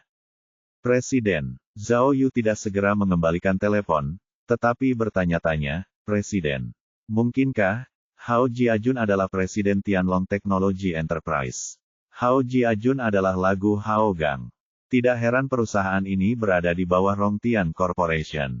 Zhao Yu memperhatikan dengan saksama, tetapi tidak melihat seorang pun seperti pengawal di samping Hao Jiajun. Mungkinkah Hao Gang tidak khawatir seseorang akan menyakiti putranya? Pada saat ini, Hao Jiajun akhirnya melihat bahwa Zhao Yu sedang memegang ponselnya. Dia segera berjalan ke arahnya untuk mengambilnya kembali, tetapi begitu dia mendongak, dia segera menyadari bahwa pria yang memegang ponselnya adalah petugas polisi yang ingin berkelahi dengannya sampai mati di rumah sakit.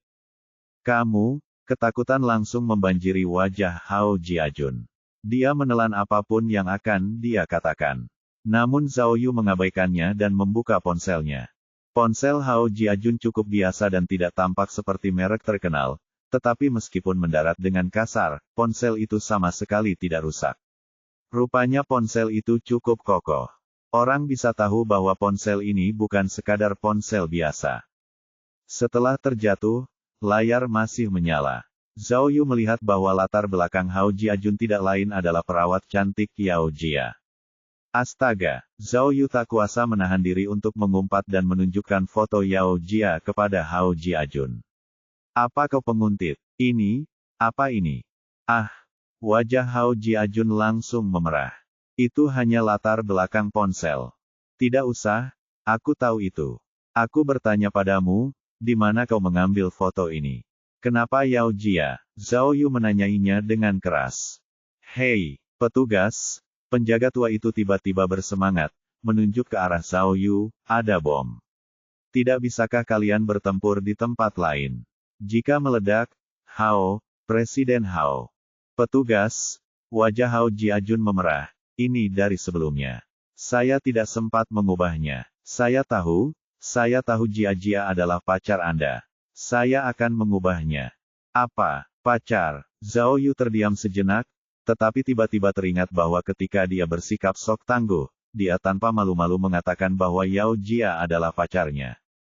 Zhao Yu bahkan lebih berani. Dia langsung menunjuk ke telepon lagi. Benar, kamu menggunakan pacarku sebagai latar belakang teleponmu. Bagaimana mungkin aku baik-baik saja dengan ini? Nak, pergilah ganti sekarang. Saat Zhao Yu meminta Hao Jiajun mengubah latar belakang ponselnya, sebuah ide tiba-tiba muncul di benaknya. Karena Hao Jiajun adalah Presiden Tianlong Technology, mungkinkah ada sesuatu yang penting di ponselnya? Mungkinkah itu bisa membantu Su Yang dan yang lainnya? Jika aku bisa mendapatkan ponsel itu untuk diriku sendiri, maka bisakah kita mendapatkan informasi darinya? Pikir Zhao Yu. Namun, bagaimana dia bisa mendapatkannya?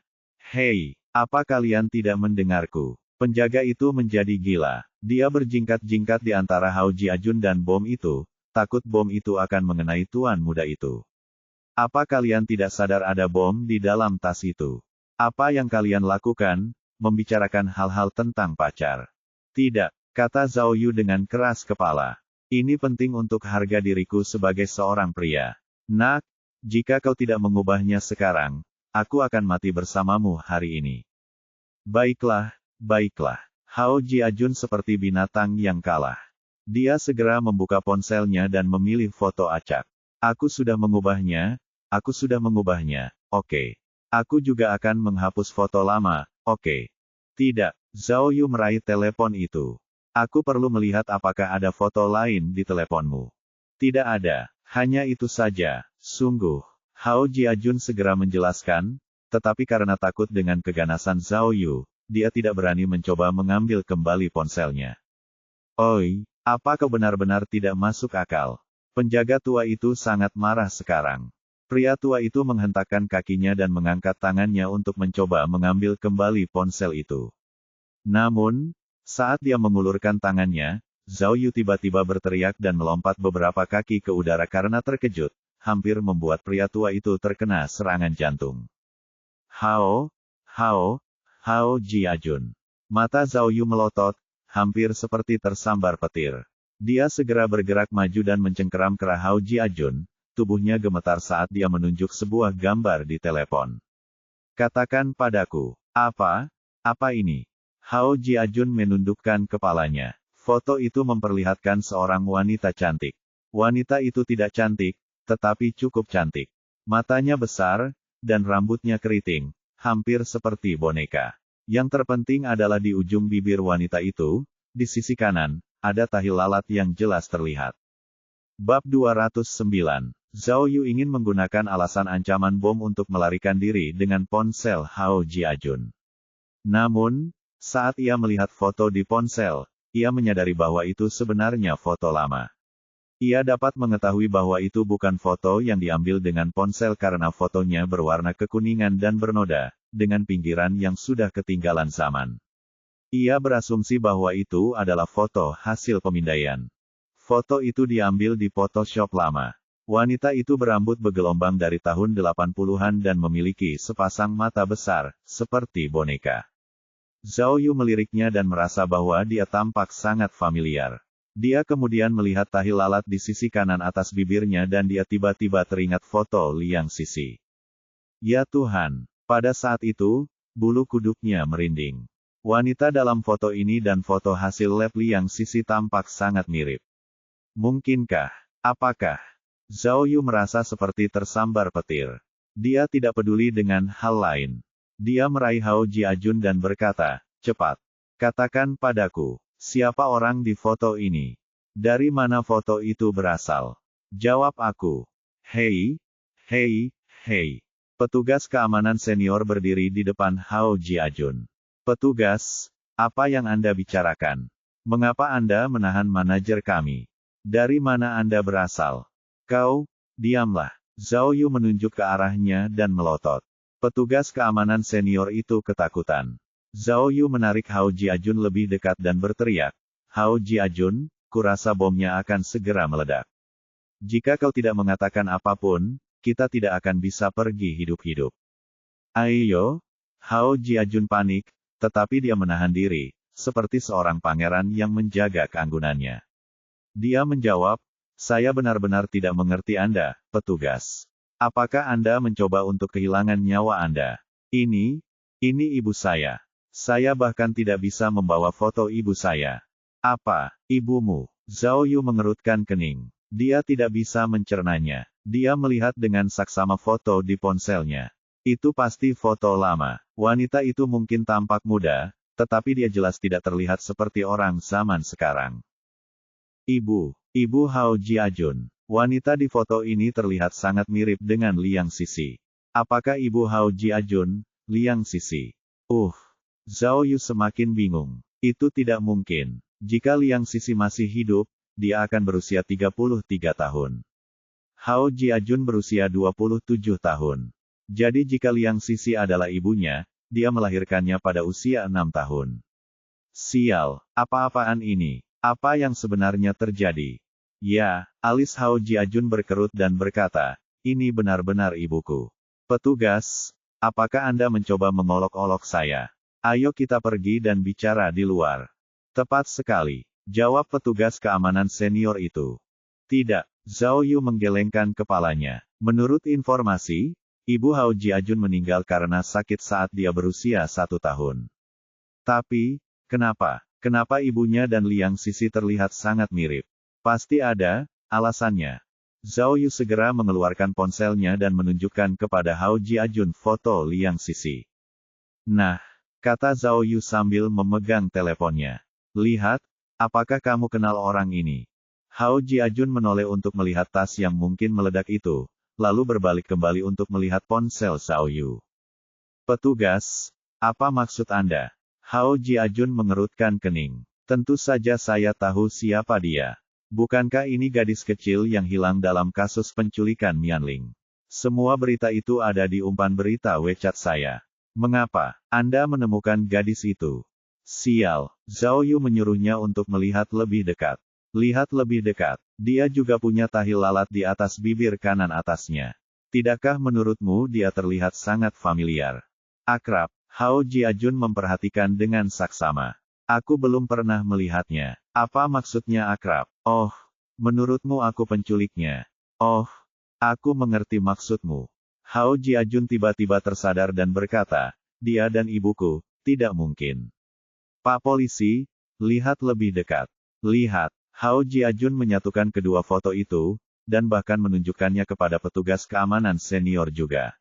Lihat itu. Selain tahi lalat itu, tinggi dan penampilan mereka tidak sama. Dan ibuku lebih cantik. Saya tidak tahu. Zhao Yu tetap diam, tetapi petugas keamanan senior berkata, Manajer Hao, saya lupa membawa kacamata saya. Saya tidak tahu pasti. Zhao Yu melirik lagi. Benar saja, tidak ada kemiripan. Bahkan tahi lalatnya berada di posisi yang sedikit berbeda. Ibu Hao Jiajun lebih tinggi, dan tahi lalat Liang Sisi sedikit lebih rendah dan ukurannya juga berbeda. Oh, Zhao Yu menyeka keringat di kepalanya yang botak dan berkata bahwa itu adalah alarm palsu. Ibu Hao Jiajun benar-benar tidak ada hubungannya dengan Liang Sisi. Sepertinya dia lelah menyelidiki kasus Mianling. Tepat saat Zhao Yu sedang membandingkan foto-foto itu, ponsel yang diberikan Su yang bergetar. Itu adalah sinyal, Su yang sudah selesai dan Zhao Yu juga boleh pergi. Zhao Yu tidak melihat alasan untuk menyimpan ponsel Hao Jiajun. Ia mengembalikannya dan berkata, sudah kubilang, hapus semua foto Yao Jia yang kau miliki. Kalau tidak, aku akan menyebarkan rumor di WeChat dan mempermalukanmu. Ia menunjuk ke arah petugas keamanan senior dan melanjutkan, cepat periksa status evakuasi gedung ini. Pakar bom akan datang. Oh, petugas keamanan senior itu bingung dan berdiri di sana. Sambil berdiri di sana, Zhao Yu membuat teleponnya berdering dan berpura-pura menjawab panggilan. Halo, Kapten, kemana Anda pergi? Mengapa belum ada seorang pun di sini? Orang-orang sudah dievakuasi. Hah, apa? Anda menangkap teroris? Tidak ada bom di dalam tas.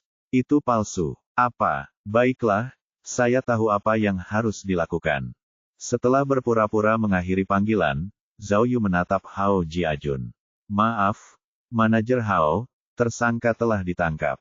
Tidak ada bom di dalam tas. Alarm palsu. Tidak mungkin. Entah mengapa petugas keamanan senior itu tiba-tiba muncul dan berteriak pada Zhao Yu, begitukah cara kerja polisi? Tidak boleh ada bom jika teroris mengatakan demikian. Bagaimana jika mereka berbohong? Ayo, dasar brengsek. Zhao Yu kesal tapi dia tidak punya pilihan. Dia berjalan menuju tas itu.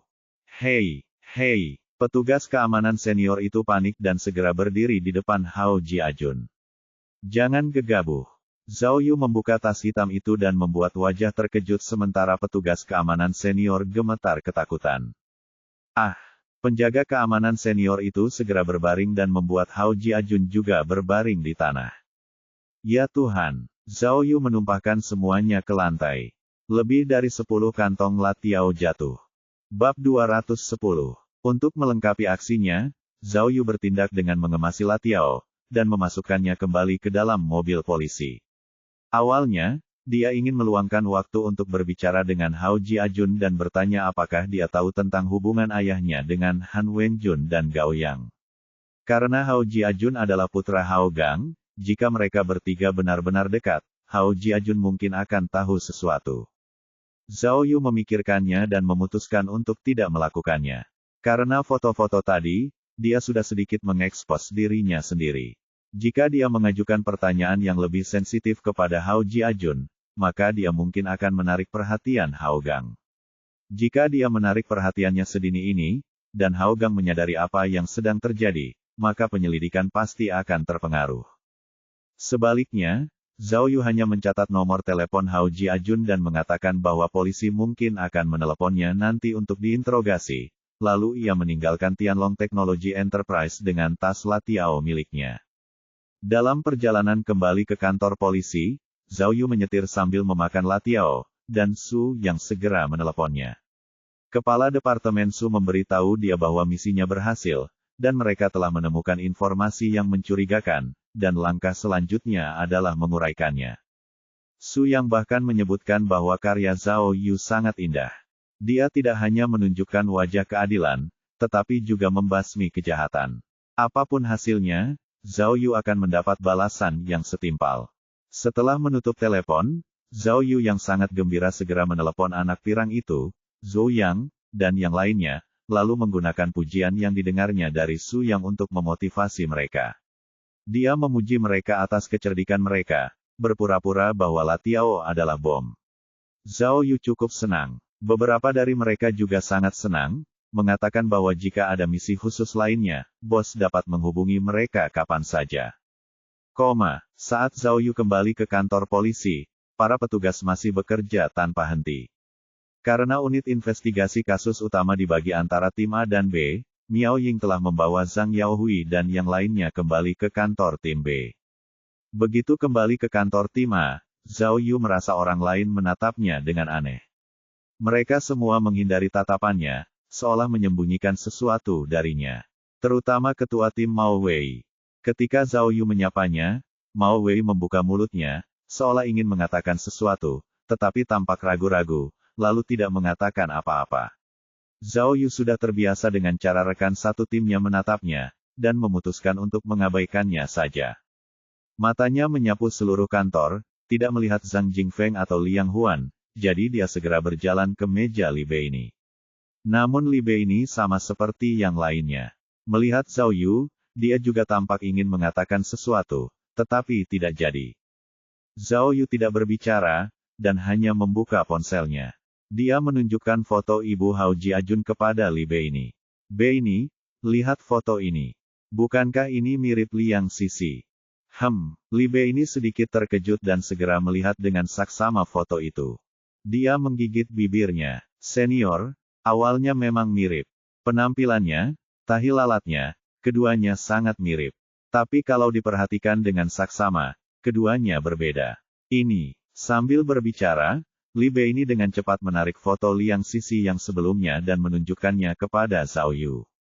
Lihat, penempatan dan bentuk tahi lalatnya salah. Yang satu lebih besar dari yang lain. Bentuk wajahnya juga berbeda, begitu pula matanya. Jadi, kita bisa yakin ini Liang Sisi. Tapi bagaimana dengan operasi plastik? Zhao Yu bertanya dengan acuh tak acuh. Senior, Li Beini bertanya dengan sangat serius, dari mana foto ini berasal? Siapa ini? Ibu Hao Jiajun. Jawab Zhao Yu. Li Beini memang terkejut. Ibu Hao Jiajun, istri Hao Gang. Bukankah dia sudah lama meninggal? Ya, Zhao Yu tiba-tiba teringat sesuatu. Bagaimana Ibu Hao Jiajun meninggal? Apakah karena suatu penyakit? Ya, Li Beini telah mencari tahu hal ini dan menjawab dengan penuh pengetahuan, penyakit darah yang sangat langka. Dari sudut pandang medis, itu dianggap sebagai hukuman mati. Selain itu, penyakit itu tidak hanya tidak dapat disembuhkan, tetapi juga dapat ditularkan, jadi Hao Gang selalu melakukan pemeriksaan fisik terbaik kepada Hao Jiajun setiap tahun, karena khawatir ia mewarisi penyakit ibunya. Zhao Yu mengangguk. Meskipun dia merasa gambar ini agak aneh, dia tidak tahu mengapa. Apa hubungannya? Dia hanya bisa meminta Li Beini untuk menyelidikinya, untuk melihat apakah Ibu Hao Jiajun dan keluarga Liang Sisi memiliki hubungan apapun. Oke, Li Beini mengangguk, dan mulai mengetik di keyboard lagi. Juga, Zhao Yu langsung bertanya, selama aku pergi, apakah ada kemajuan? Aku melihat orang-orang menatapku dengan aneh, apakah ada sesuatu yang menarik terjadi? Zhao Yu jelas bertanya, apakah Miao Ying dan Liu Changhu memiliki konflik? Mendengar itu, Li Beini mendongak. Melihat Mao Wei sudah pergi, dan para penyelidik lainnya masih sibuk, dia merendahkan suaranya dan berkata kepada Zhao Yu, Senior. Tidak ada yang berjalan dengan baik selama pertemuan pertama. Wajah Li Beini jelas menunjukkan kemarahan. Apa maksudmu? Apakah ada yang aneh? Zhao Yu bingung. Pertemuan pertama, pemimpin tim baru itu, Miao. Li Beini cemberut. Wanita itu benar-benar buas. Bahkan brutal. Hehehe. Zhao Yu tidak dapat menahan tawa, berpikir dalam hati, sepertinya keinginanku menjadi kenyataan. Miao Ying pasti memiliki konflik dengan Liu Changhu dan yang lainnya. Pagi ini, saat pekerjaan dimulai, Li Beini menggertakkan giginya saat menjelaskan. Begitu Liu Changhu mengetahui situasi tersebut, dia langsung panik. Pada akhirnya, ketua tim Miao langsung berdiri dan memberitahu Liu bahwa alasan dia tidak melaporkan apapun sepenuhnya karena kamu. Semua orang ingin melaporkannya, tetapi kamu menghentikan mereka. Kamu bahkan mengatakan bahwa jika ada yang berani melaporkan sesuatu, kamu akan memukul mereka. Tiba-tiba, ekspresi Zhao Yu membeku. Seolah ada sesuatu yang membakar hatinya hingga garing. Miao Ying, Miao Renfeng. Katakan padaku, bagaimana mungkin ada orang seperti itu? Li Beini juga sangat marah. Melupakan para pembantunya, karena kamu membantunya tanpa pamrih, lalu dia langsung mengkhianatimu hanya karena hal yang begitu kecil. Bagaimana mungkin? Meskipun aku dan Zhang Yaohui, dan yang lainnya berusaha sekuat tenaga untuk membelamu, kau tahu Kapten Liu. Bahkan jika kau ada di sana, dia akan dengan senang hati mempercayai kata-kata Miao Ying. Sekarang, dia mungkin sedang melapor kepada Kepala Biro Luan. Senior, kau akan menanggung akibatnya. Menurut pemahaman Li Beini tentang Zhao Yu, begitu Zhao Yu mendengar berita ini, dia akan langsung marah, atau bahkan menodongkan pisau ke Miao Ying. Sebelumnya, Liu Changhu hanya meminta secangkir kopi, dan Zhao Yu melemparkannya kepadanya. Sekarang, Miao Ying benar-benar dibebani kotoran. dia pasti akan langsung marah. Namun, Li Bei ini salah lagi. Setelah 10 menit terkejut dan mati rasa, Zhao Yu malah menunjukkan senyuman licik. Muahaha, Miao Ying, hebat sekali. Luar biasa, luar biasa. Zhao Yu tersenyum tidak wajar. Aku benar-benar semakin menyukainya. Hah, apa kau gila? Li Bei ini tercengang. Senior, kau tidak marah. Di mana amarahmu? Bagaimana kau bisa tahan dengan ini? Hehehe, aku sudah terbiasa, sudah terbiasa. Zhao Yu berbicara, dan terus tersenyum sambil meregangkan tubuhnya. Dia bertanya, aku tidak tidur sepanjang malam, aku akan tidur sebentar. Selidiki saja ini untukku sekarang. Jika ada berita, beritahu aku segera. Menguap, Zhao Yu menguap, lalu kembali ke mejanya sendiri, berbaring malas di meja sambil beristirahat. Tidak mungkin. Li Bei ini benar-benar tercengang. Sejak dia mengenal Zhao Yu, dia tidak pernah melihat Zhao Yu menyerah begitu saja. Dia benar-benar tidak mengerti, dewa macam apa Miao Ying itu. Sebenarnya, bagaimana mungkin Zhao Yu tidak marah? Bahkan jika dia disakiti oleh Miao Ying, dijebak dengan begitu jelas, bagaimana dia bisa menerimanya? Namun, Zhao Yu sudah cukup berpengalaman dalam hidup. Dia tahu persis seperti apa posisinya saat ini. Dia telah menyinggung Liu Changhu, tetapi dia tidak bisa sembarangan menyinggung Miao Ying, terutama karena latar belakang Miao Ying sangat mengerikan. Tidak peduli seberapa sering Miao Ying menyiksanya, dia harus tetap berpihak padanya. Sebenarnya, dengan kemunculan Miao Ying yang tiba-tiba, hubungan di unit investigasi kasus utama sudah sangat sensitif. Di satu sisi, Liu Changhu dan Mao Wei tidak ingin Miao Ying memengaruhi tempat mereka sendiri.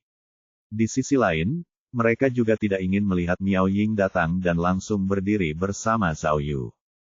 Jadi, mereka jelas ingin menimbulkan keretakan antara Miao Ying dan Zhao Yu. Miao Ying sendiri cukup cerdas. Dia tahu bahwa karena dia masih baru, dia tidak bisa menyinggung Liu Changhu dan Mao Wei. Jika dia melindungi Zhao Yu, dia akan menambah konflik dan mendapatkan reputasi buruk di mata para petinggi. Namun, jika dia menggunakan Zhao Yu sebagai kambing hitam, maka konflik itu mudah diselesaikan. Meskipun dia mungkin menyinggung Zhao Yu, dia tidak akan menyinggung siapapun dari para petinggi. Selain itu, Miao Ying ingin mengejek Zhao Yu. Jika Zhao Yu dan Miao Ying bertarung, maka Miao Ying punya banyak alasan untuk menyingkirkan Zhao Yu.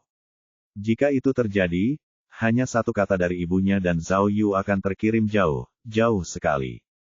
Zhao Yu tahu dia bisa menyinggung siapapun, tetapi tidak dengan Miao Ying. Jika dia menyinggung Miao Ying, maka dia tidak akan punya kesempatan lagi. Baiklah, jika kau ingin aku marah, maka aku tidak akan marah. Aku bahkan akan bersikap baik padamu. Lihat saja apakah kau suka. Aku akan membuatmu merasa bersalah sampai mati. Pikir Zhao Yu. Di sisi lain, Zhao Yu memang punya beberapa hal yang harus dilakukan. Dia baru saja melakukan pekerjaan yang baik untuk Suyang. Dengan adanya pejabat tingkat provinsi di pihaknya, dia tidak khawatir Liu Changhu akan melakukan sesuatu padanya. Tapi, terbaring di meja, Zhao Yu memejamkan mata sambil berpikir, Miao Renfeng, kalian harus ingat satu hal, aku, Zhao Yu, adalah pria yang akan membalas semua kesalahanku. Bukannya aku tidak akan membalas dendam, hanya saja belum waktunya. Hari ini kalian telah menipuku. Aku akan mengingatnya. Suatu hari, jika aku punya kesempatan, lihatlah aku. Aku akan membalas kalian 10 kali lipat.